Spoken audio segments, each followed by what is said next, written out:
My name is Admiral Vesh Toran, and I have commanded fleets for over 200 years.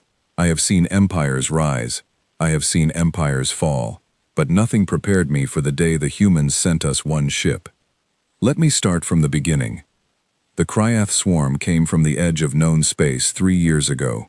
Nobody knew where they came from, and nobody cared, because within months they had already destroyed 12 worlds. They did not ask for surrender. They did not want resources. They simply erased everything in their path and moved on to the next system.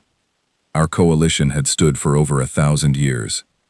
41 species, hundreds of worlds, one of the strongest alliances in the galaxy. We had fought pirates. We had fought rogue empires. We thought we were ready for anything. We were not ready for the swarm. Their ships did not fight like anything we understood. They adapted. If we used plasma weapons, their shields would change within hours to resist plasma. If we changed our formations, their tactics would shift to counter us within a single battle. It was as if we were fighting something that learned faster than we could think. World after world fell. Fleet after fleet was destroyed. I remember standing on the bridge of my flagship, watching as 300 of our ships were reduced to drifting metal in less than an hour. I remember the silence afterward. Nobody spoke. Nobody knew what to say. The Coalition Council met an emergency session. Species that had argued for centuries suddenly agreed on one thing: we were losing, and we needed help. There was only one civilization left that we had not yet approached: the humans. I will be honest. Most of us did not think much of the humans. They were young, at least by galactic standards. They had only been part of the wider galactic community for about 80 years. They kept to themselves mostly. Their sector was small. Their fleet numbers, as far as our scouts could tell, were modest. Some council members thought asking them for help would be a waste of time. Others thought it would be an embarrassment, like asking a child for advice on how to fight a war.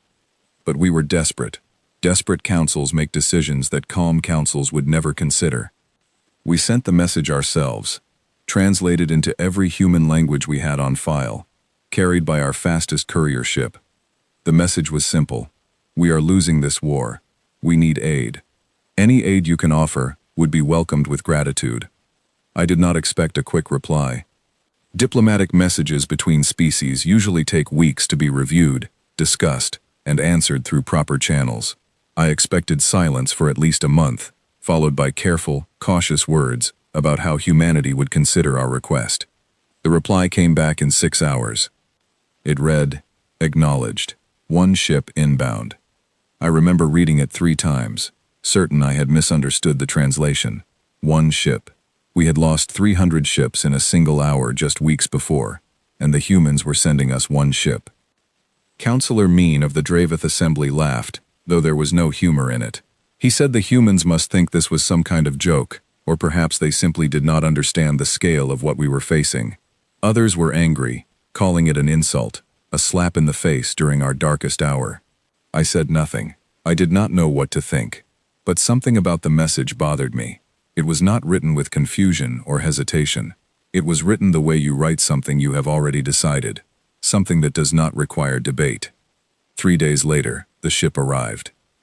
I was aboard my flagship, the Oral's Hope, in orbit near the edge of what we still controlled.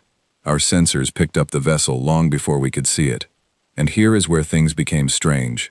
The ship was small, smaller than most of our own cruisers.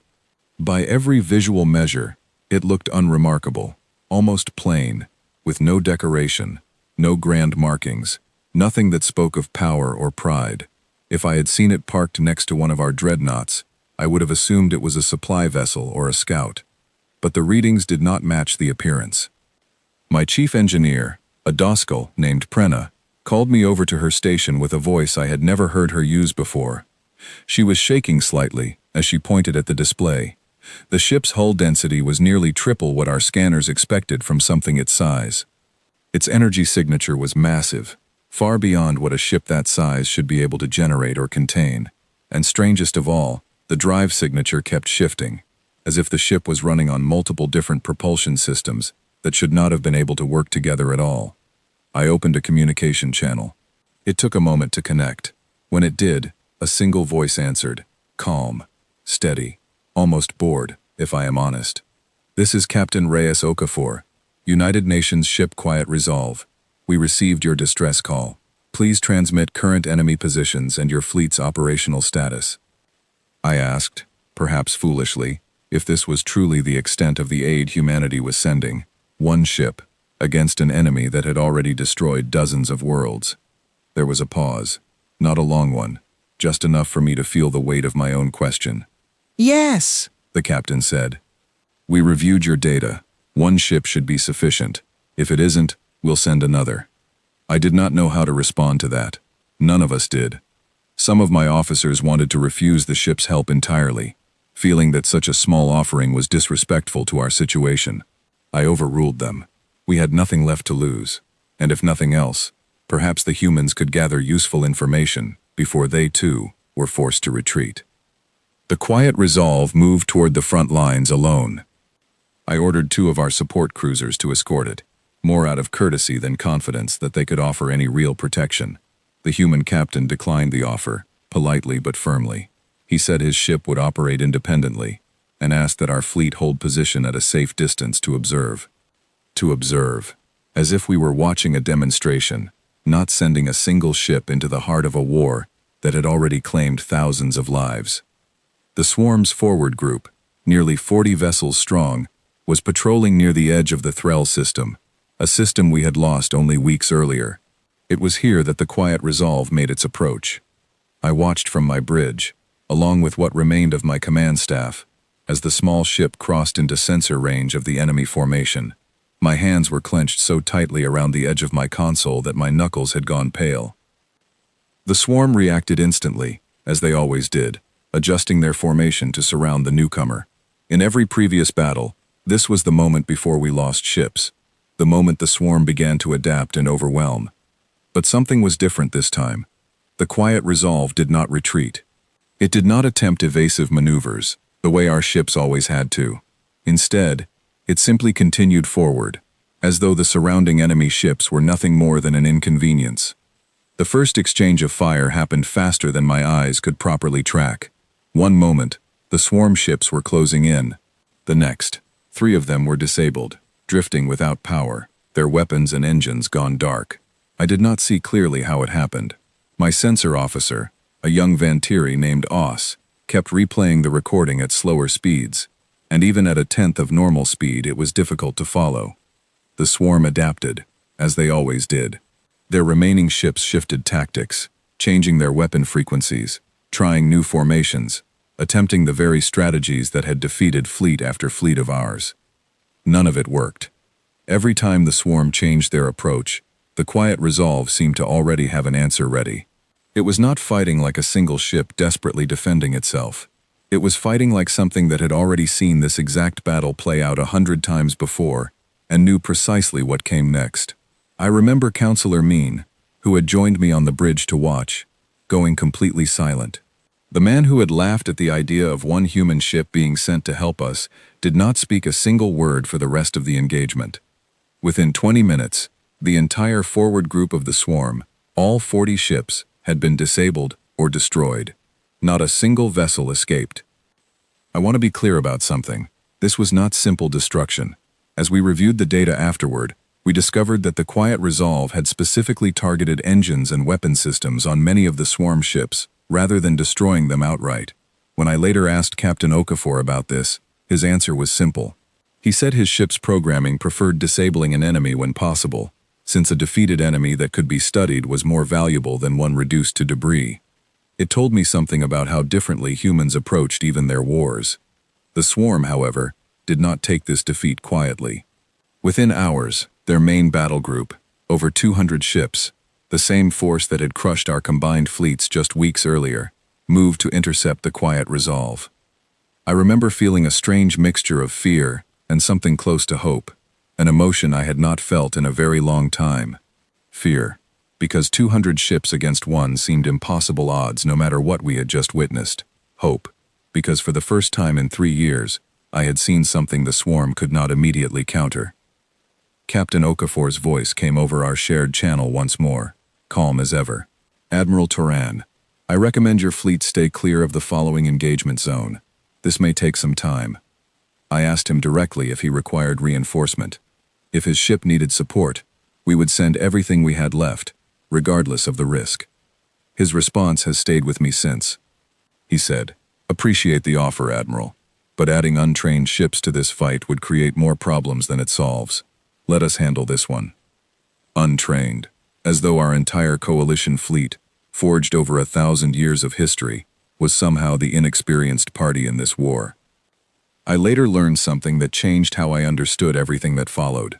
The Quiet Resolve was not a special weapon, not an experimental prototype, not humanity's most advanced or most powerful vessel. It was, by human standards, a standard patrol ship. A common design, used across many sectors of human space for routine security duties. Captain Okafor himself later told me, almost apologetically, that his ship was actually considered slightly outdated by current human fleet standards, though still fully capable for its intended purpose. I did not know whether to feel relieved or terrified by that information. The battle against the main swarm fleet lasted just under 6 hours. I watched every moment of it from my bridge, unable to look away even when my exhausted body demanded rest. The Quiet Resolve moved through the battlefield with a kind of patience I had never witnessed in warfare before. It did not rush. It did not panic when surrounded. It simply worked, methodically, disabling ship after ship, adapting to every new tactic the swarm attempted, before they could even fully commit to it. There were moments when the ship took damage. I could see flashes along its hull where enemy weapons found their mark, and for a few terrifying seconds during the 4th hour, the ship's energy signature dropped sharply, and I feared the worst. But it recovered, shifting what I later learned was backup power systems into its main functions, and continued the fight without slowing. By the time it was over, the swarm's main fleet, the force that had terrorized our galaxy for 3 years, was gone. Not destroyed entirely as I first assumed, but disabled almost completely, drifting and powerless across the battle zone. Only a handful of smaller scout vessels managed to retreat, fleeing back toward whatever unknown region the swarm had originally come from. The silence on my bridge afterward was unlike anything I had experienced. Nobody cheered. Nobody celebrated. We simply sat there, staring at the displays, trying to understand what we had just witnessed. Captain Okafor's voice returned to our channel one final time that day. He sounded tired now, for the first time since we had spoken, though his words remained steady. "Admiral, the immediate threat has been neutralized. Recommend your recovery teams move in to secure the disabled vessels for study. I'll be sending a full report to Coalition Command within the hour." I asked him honestly why humanity had sent only one ship. I told him that we would have understood, would have accepted, even a modest fleet given the scale of what we faced. I wanted to know why they had trusted so much to a single vessel and a single crew. His answer was simple, delivered without pride or arrogance, just quiet honesty. "Admiral, we looked at your data. We calculated what was needed to resolve this threat efficiently, with minimal further loss of life on both sides. One properly prepared ship was sufficient for that calculation. Sending more would not have changed the outcome, only the resources used. Sufficient. As though ending a war that had devastated dozens of worlds was simply a matter of sending the correctly calculated amount of force, and nothing more." In the weeks that followed, Coalition scientists studied everything they could learn from the encounter, though the humans were understandably careful about how much information they shared regarding their ship's specific capabilities. What we did learn changed how many of us viewed humanity entirely. They were not simply a young, inexperienced species that had gotten lucky, as some had assumed before. They were a civilization that had clearly faced serious threats of their own throughout their history, threats significant enough to shape how they built their ships, trained their crews, and approached conflict itself. They did not brag about their strength. They did not appear to see this victory as anything remarkable at all. To them, it seemed, this was simply competent, prepared work. Counselor Mean, the same man who had once mocked the idea of a single human ship coming to help us, later proposed a formal alliance between the Coalition and humanity, one of the fastest such proposals ever passed by our council. It was not born from fear, though I will admit there was some of that too. It was born from respect, a respect none of us had expected to feel toward a species we had previously considered too small, too young, too insignificant to matter much in matters of galactic defense. I think often about that first message we received. Acknowledged. One ship inbound. At the time, I saw it as either an insult or a terrible mistake. Now I understand it differently. It was not arrogance. It was not carelessness. It was simply confidence, earned through experience we did not yet understand, built by a species that had learned, somewhere in its own difficult history, exactly what it took to end a war properly, without excess, without waste, and without unnecessary loss. We had cried out for help, certain that we needed everything the galaxy could offer to survive. Humanity looked at our crisis, made their calculations, and sent exactly what was needed, nothing more. I have commanded fleets for 200 years. I thought I understood strength, understood what it meant to be truly prepared for war. That day, watching one small, unremarkable ship end a threat that had brought our entire coalition to its knees, I learned that I still had much to learn. We asked the galaxy for salvation. The humans simply answered the question we had actually asked, calmly, quietly, and completely.